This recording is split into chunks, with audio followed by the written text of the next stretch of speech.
Shalom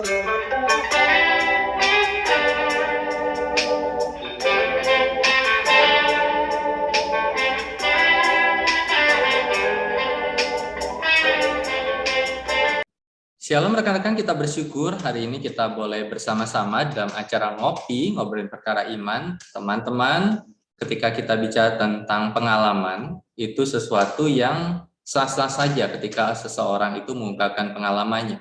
Tetapi ketika pengalaman itu menunjukkan sesuatu yang tidak benar dan perlu dibuktikan, maka itulah yang menjadi bagian dari kita, khususnya pengalaman yang berkaitan dengan kekristenan. Kenapa? Karena ada seorang yang menyaksikan tentang pengalamannya yang bernama Eric, itu yang dia katakan dulu dia adalah misionaris dan kemudian dia akhirnya menjadi misionaris yang begitu antusias untuk mengajak orang untuk percaya kepada Kristus, menjadi orang Kristen dengan berbagai macam cara.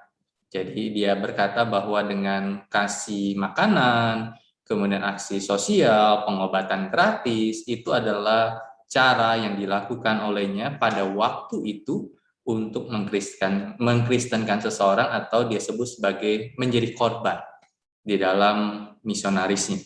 Dan kemudian yang menarik adalah dia katakan bahwa dia ketika sudah membuat seseorang bisa menjadi Kristen, maka dia mendapatkan hadiah mobil. Nah, kita akan saksikan terlebih dahulu akan kesaksian yang dia sampaikan.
Rekan-rekan, apa yang disaksikan oleh Eric ini ketika dia berkata bahwa dulu dia adalah seorang misionaris dan dia sudah mengajak banyak orang itu untuk menjadi Kristen. Dia contohkan 2 orang, penjual gorengan dan penyapu jalan. Dan kemudian dikatakan yang menjadi menarik adalah dia katakan bahwa setelah dia membuat orang-orang itu menjadi Kristen, maka dia mendapatkan hadiah mobil. Dan kemudian yang selanjutnya dia katakan dia nggak dapat apa-apa karena pendetanya ngambil akan apa yang harusnya dia dapat.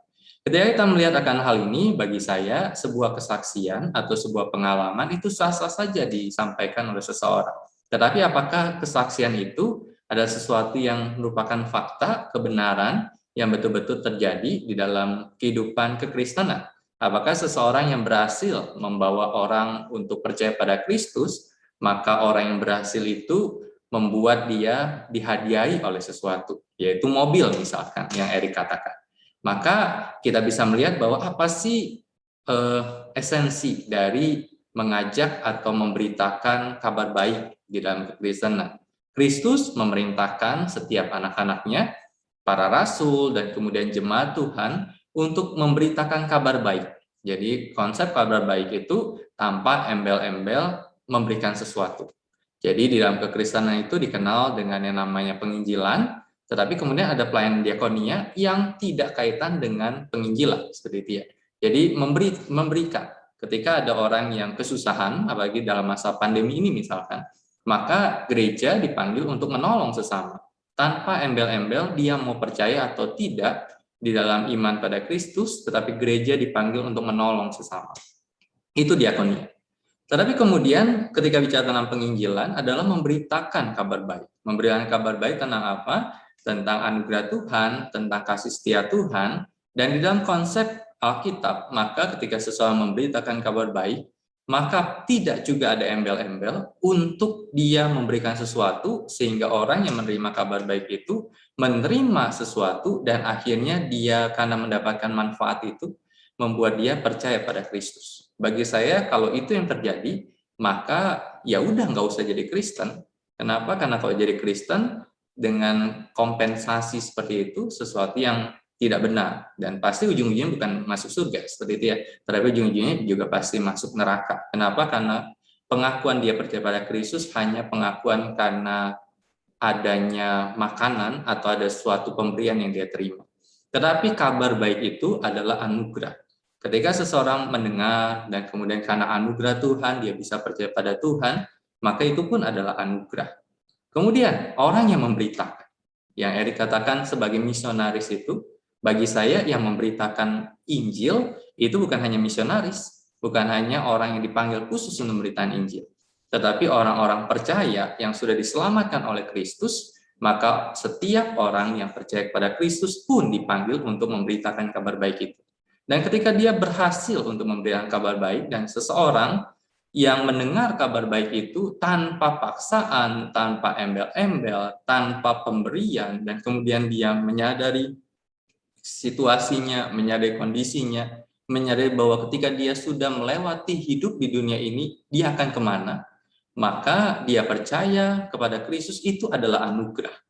Dan orang-orang yang sudah memberitakan kabar baik itu, apakah di dalam kekristenan akhirnya dia mendapatkan kompensasi, mendapatkan pemberian, dikatakan mobil.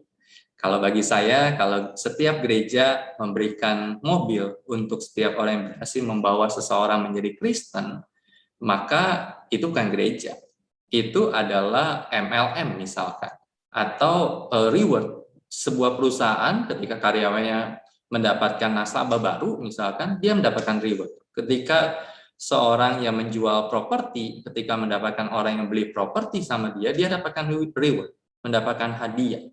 Tetapi gereja tidak. Gereja tidak bicara tentang hadiah itu. Dan setahu saya adalah gereja tidak pernah lakukan itu.